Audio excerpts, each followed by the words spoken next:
Hello gang, you probably knew it was coming. Super clean. Obviously they figured out that it was a smart idea to hit up us chainsaw channels to promote their product.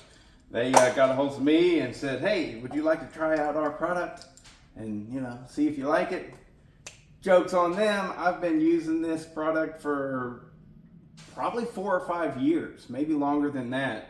Ever since I found it, a friend of mine recommended it to me, and he's like, oh, it's the best there is, blah, blah, blah. And so I gave it a shot, and I can concur. It's the best that there is. So with these chainsaws, we all know that there's not a whole lot of equipment out there that gets dirtier than chainsaws do. They're literally slinging oil all over the place. The fuel that they have has oil in them, and so every bit of dust and grime and nastiness sticks to them. So you gotta clean them off. Well, I pretty recently got a batch of 4910s, 490s, 590 Echo products, and some of them were brand new and never used, but others were not. And so I'm fixing to dye these plastics, but all that stuff has to come off. So I literally come in here, not always. I mean, a lot of times the whole saw is nasty, but like with this, these top pieces were really the only real problems.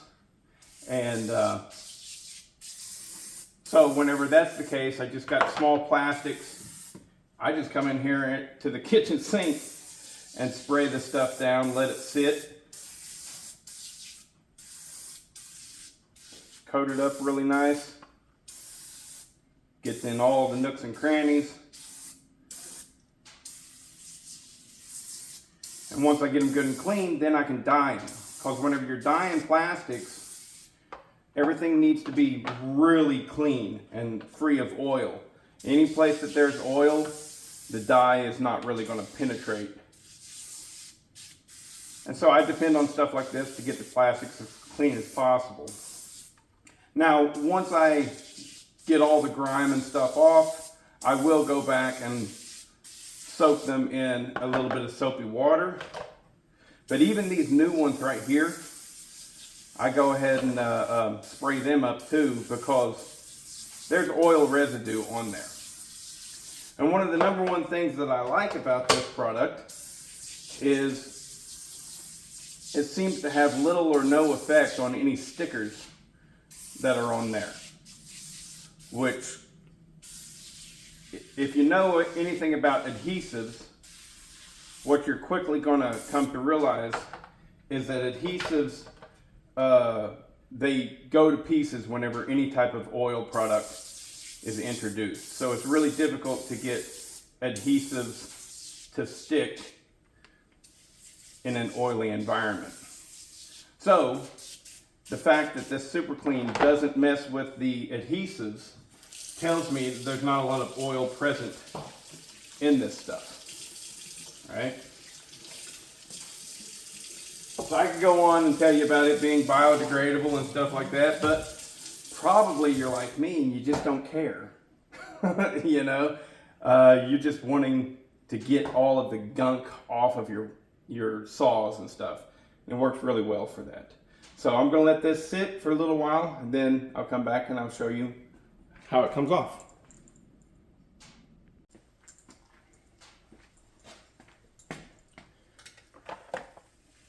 All right, so this right here was probably the nastiest piece.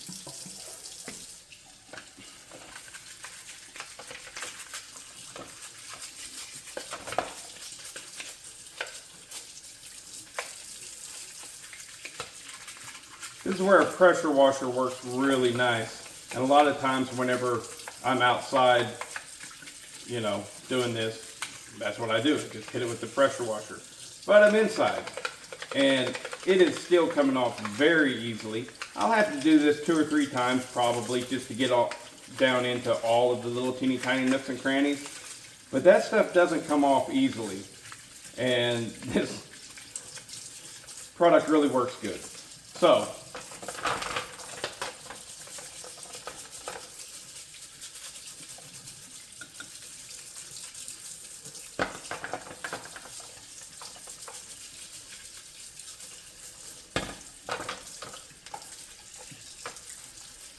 basically, if my brush is coming in contact with it, it's just falling right off. But there's certain parts in there that my brush ain't going to come into contact with. So it can get difficult to get into the nooks and crannies in a situation like this. But I just get as best I can, spray it again, let it sit some more.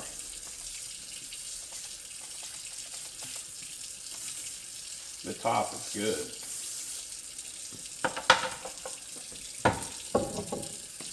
Here's another nasty one.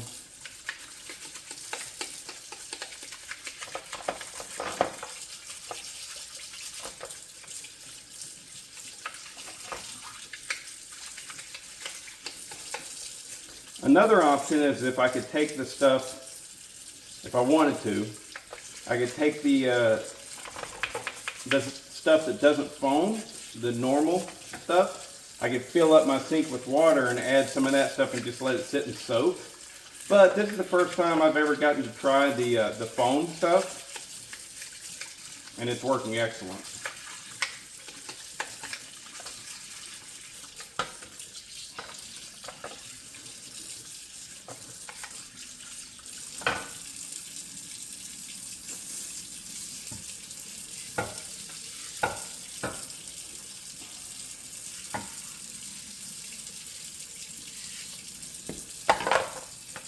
Back to this nasty one again.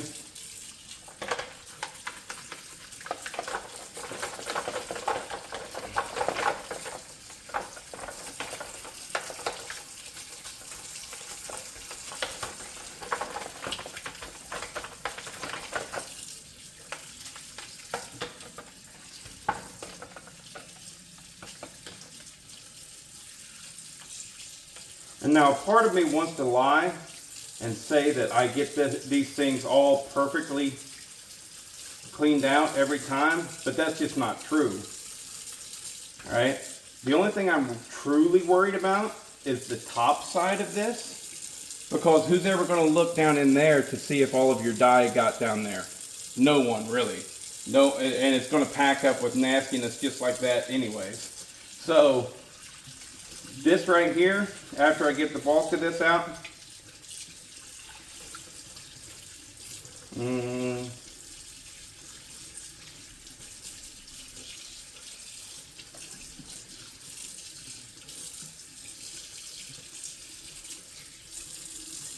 yeah, pretty much right there.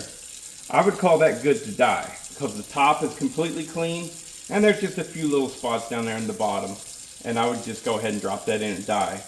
But I don't know. Honestly, I probably would go back. I probably will go back off camera with a Q-tip or something and get down in here. But man, that stuff works great. As long as you can get to the stuff that it touches, it just comes right off. It's freaking great. Best product I've ever used for cleaning anything. Really. Now, I saw Aaron Lynch's video, and he actually read some of the uses for this, to where you could do a pre-soak in your washing machine for like really dirty clothes, really greasy, nasty clothes. And until he said that, I had never even considered it, but yeah, I bet you it would work fantastic for that. And what little I know about the product is it's derived mostly from citrus oils. And so, yeah, I guess it is biodegradable and stuff. It's like, that's good too. That's good to go. I would put that right in and dye it. Bam. If I was to try and clean that up any other way, like compressed air and a rag and everything, oh my God, it would just take forever. But it doesn't leave behind an oily residue, anything. So honestly, I'm probably not even going to put these in soapy water. because there's no oily residue on there. Those are going to turn out stellar. Super clean. For the win. And in the end, the sink is cleaner than whenever I started. So don't tell Irene. She'll never know. Now I take all the pieces. I thread a wire through wherever I can. And I dump it all right down into my mix. Ooh. Oh no. Oh, ooh, ooh. Got it. So I get that over the side, bend it a little bit so that it doesn't want to drop down in there. I take rubber coated, what do you call these, tongs?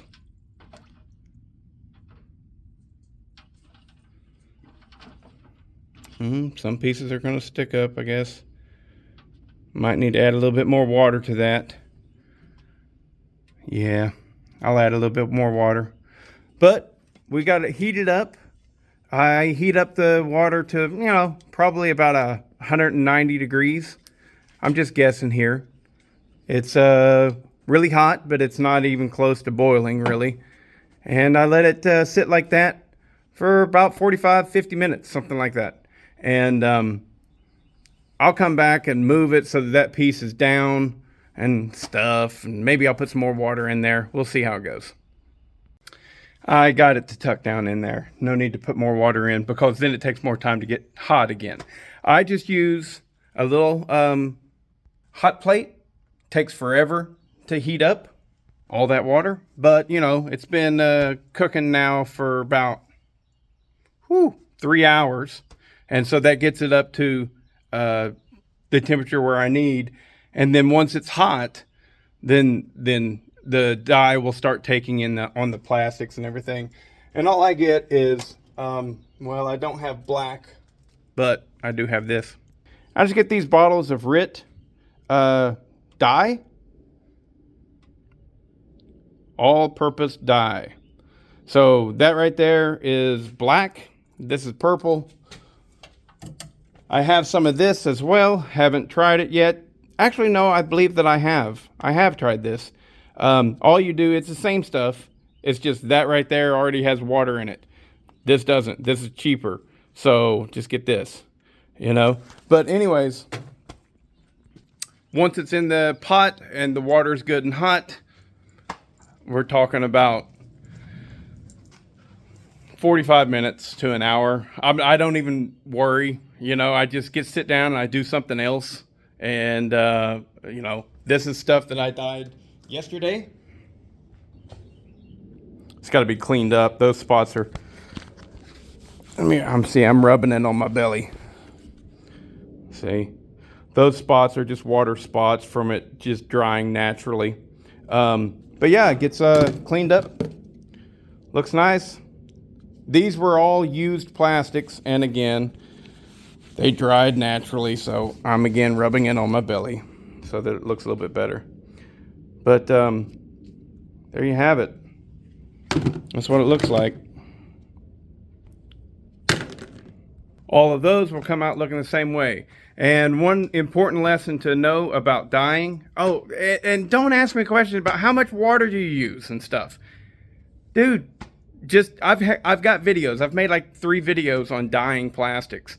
So type in novice lumberjack dyeing plastics.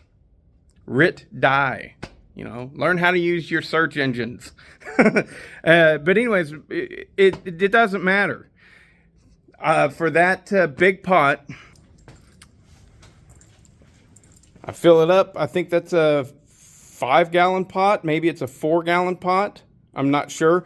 But I fill it up to about right there. And I put 2 things of the dye in it. Whichever kind you want. Common question that everybody wants to ask. To me, it seems like common sense, but I mean, that's because I've done it and stuff. Everybody wants to ask, can you dye a plastic any color? No, you cannot. Unless your plastic is white.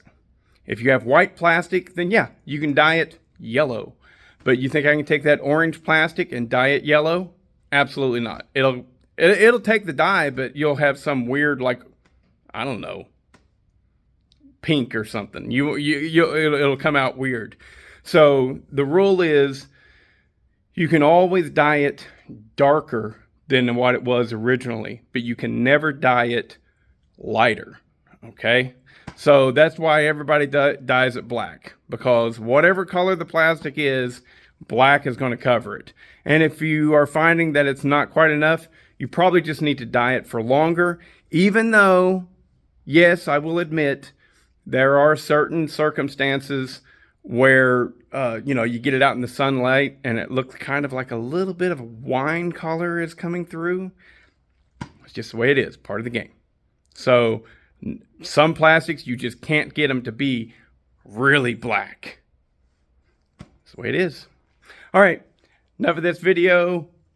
If you're wanting a good cleaning product, no joke, I